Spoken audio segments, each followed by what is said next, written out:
I'm pleased to be in Christchurch with the Canterbury Emergency Coordination Centre.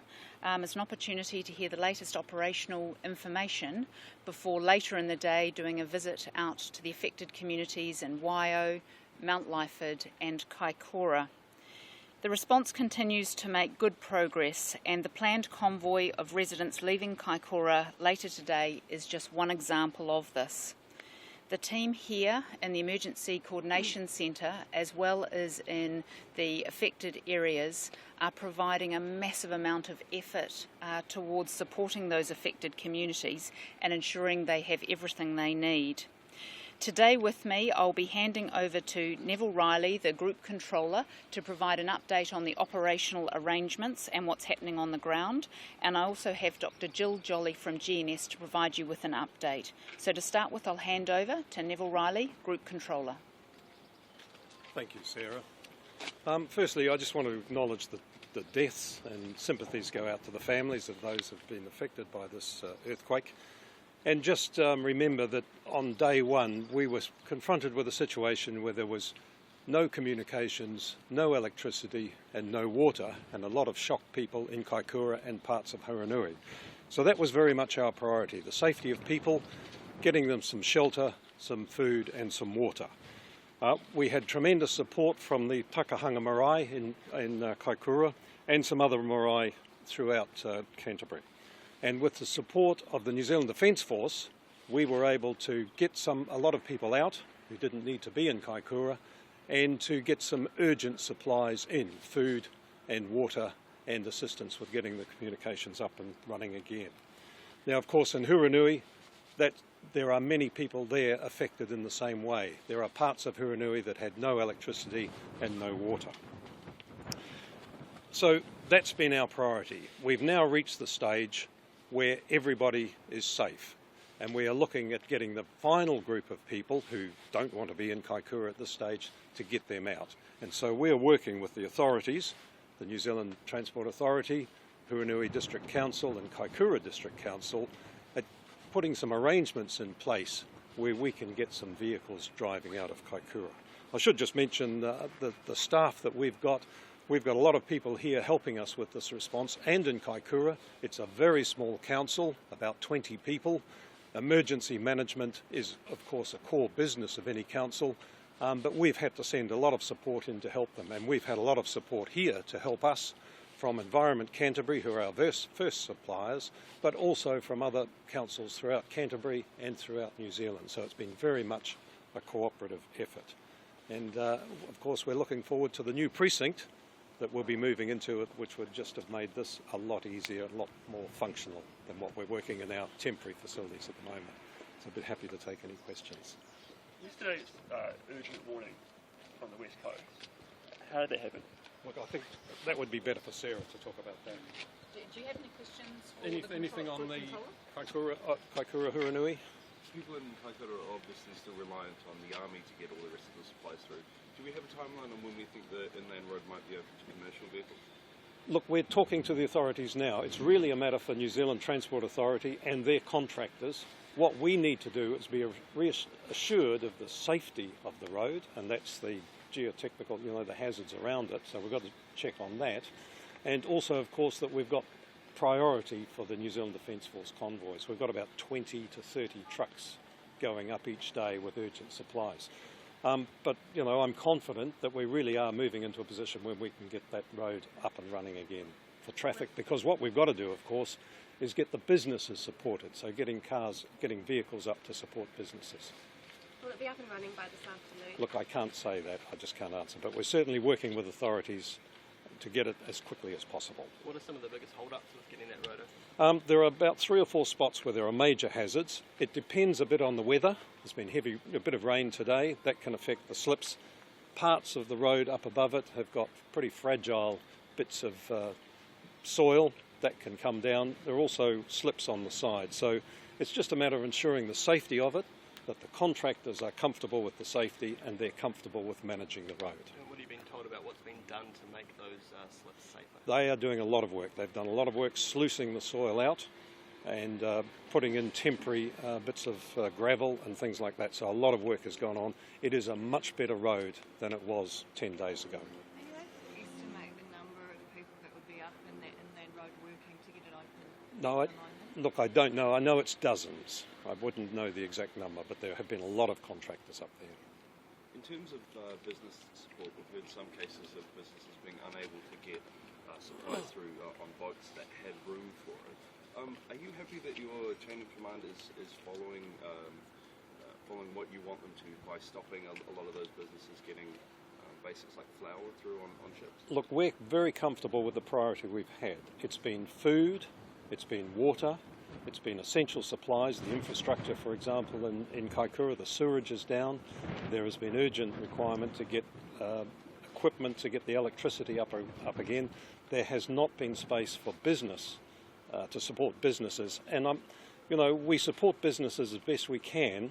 But what we would like to do is get to the stage where conditions are right that the businesses can get on with business. So if we can get this road open again, then I think the businesses will be really moving on.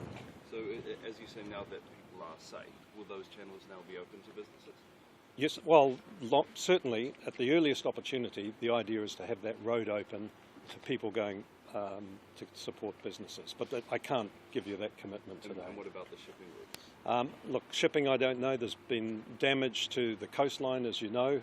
It'd be a difficult shipping operation, but look, commercial shipping gets on and does it as well as, they do it very well. Is Kaikoura going to be in a position to be able to receive tourists? So you mentioned that the sewage lines are still broken.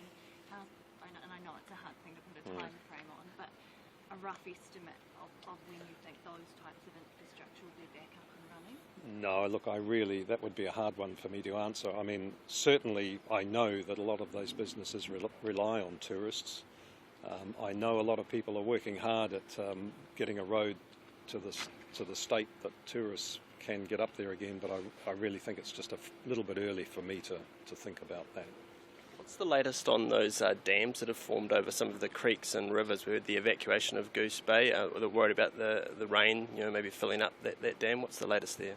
Well, we're monitoring it closely. We're confident we made the right decision to evacuate those residents from Goose Bay. I know it's very inconvenient, but there have been a lot of slips have formed in some of these rivers from the debris and soil that's come down, and we are monitoring it every day. And it's not just that one, there are a number of others as well. How many in total? No, look, a number. There are all sorts of there are many. Some of them are quite small, if you know what I mean, and some are quite large. I think you were getting a gesture from over there. How many do we? 40, thanks, 42. Yeah. So how do you go about monitoring 42 slips? You tend to fly over them and have a look at them, and we've got experts who are looking down and they can judge very well how much water is behind the debris and whether or not they're likely to slip. And if they do slip, whether it causes any damage. Some of those dams are actually in places that if they were to go, there's nobody below them. The river mount is quite capable of taking the water.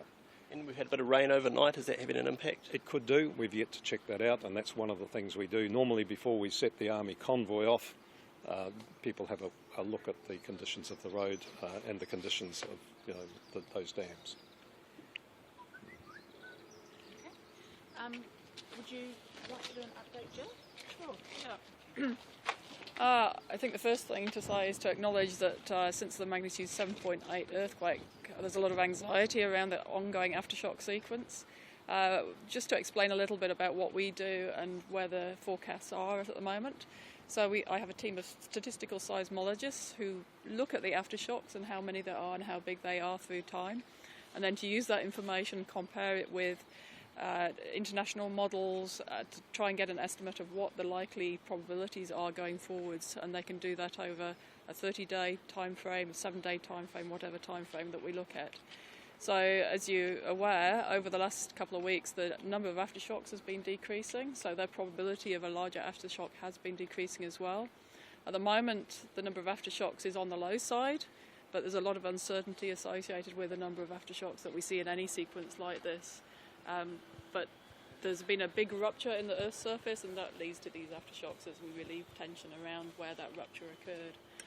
So probably the main thing to say, the most likely scenario over the next 30 days is that we'll continue to see this downward decrease in the number and size of aftershocks. But there is still that possibility of having larger aftershocks, either as big as or bigger than the magnitude 7.8.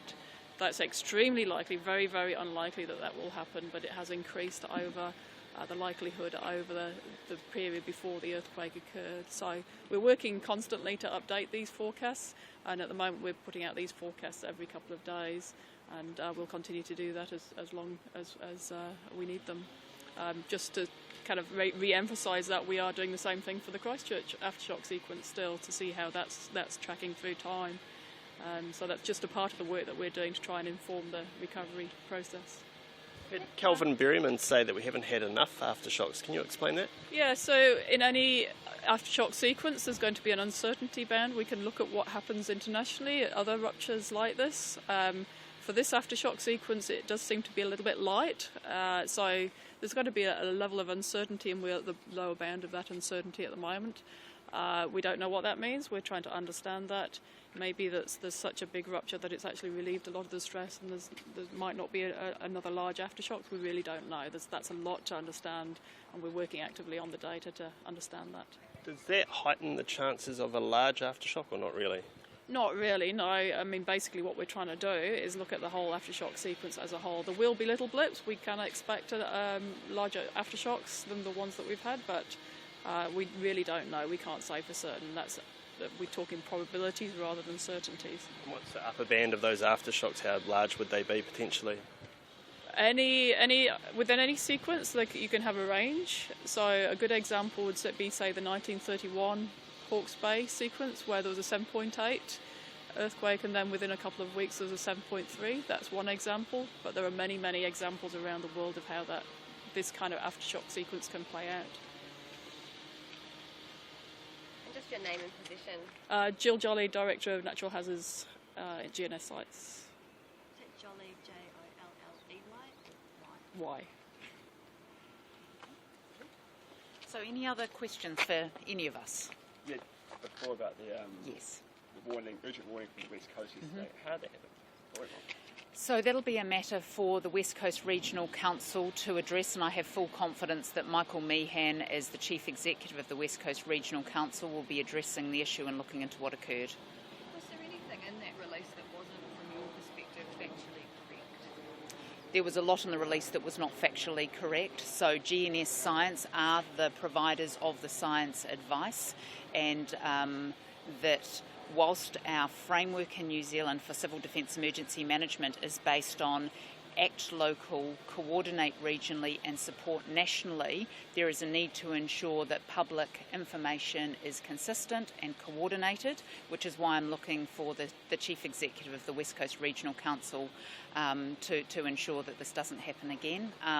The statement was retracted and there was an apology issued, so I'm very pleased to see that. Will the employees face any consequences as a result? You'll need to ask the West Coast Regional Council that. Do you think that perhaps the message that they were putting out was, I guess, in keeping with what everyone here is saying, that we do have the potential for a large aftershock? Was it perhaps just the way it was delivered that was seen as incorrect, not the message itself? Sure. So what I would say is that right from day one, I've been saying that there is a likelihood that we would experience another large aftershock, as Jill has also said, which could be as big as what we experienced just after midnight on the 14th of November, but could in fact be potentially larger.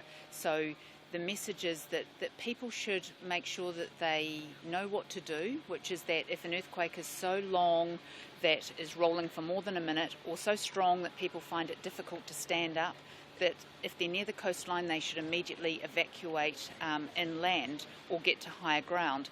That message doesn't change depending on where an earthquake occurs. That applies for any earthquake in New Zealand where those kind of natural signs are experienced.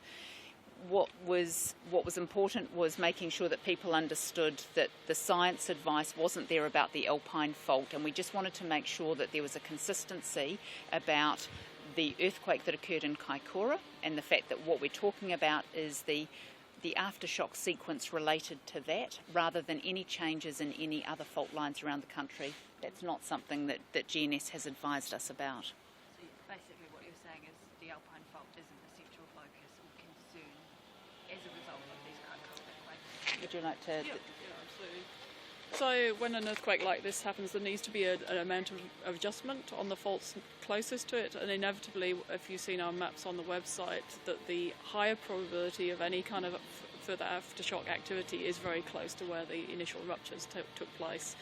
So there's no additional concern that the Alpine fault would rupture as a result of this sequence. I think the important message is about public safety being our first priority. We're most concerned about the communities that still need to be supported following Monday 14th of November's earthquake, but also making sure that people across the country are, making sure that they know what to do. That's really important. We just want New Zealanders to stay safe, and that will continue to be our focus. So will you re-examine who can issue these sorts of warnings? So that's a question for the government to determine, and Minister Brownlee has signalled his intent to look at a review in that space, and I will be speaking more to him about that in the coming weeks.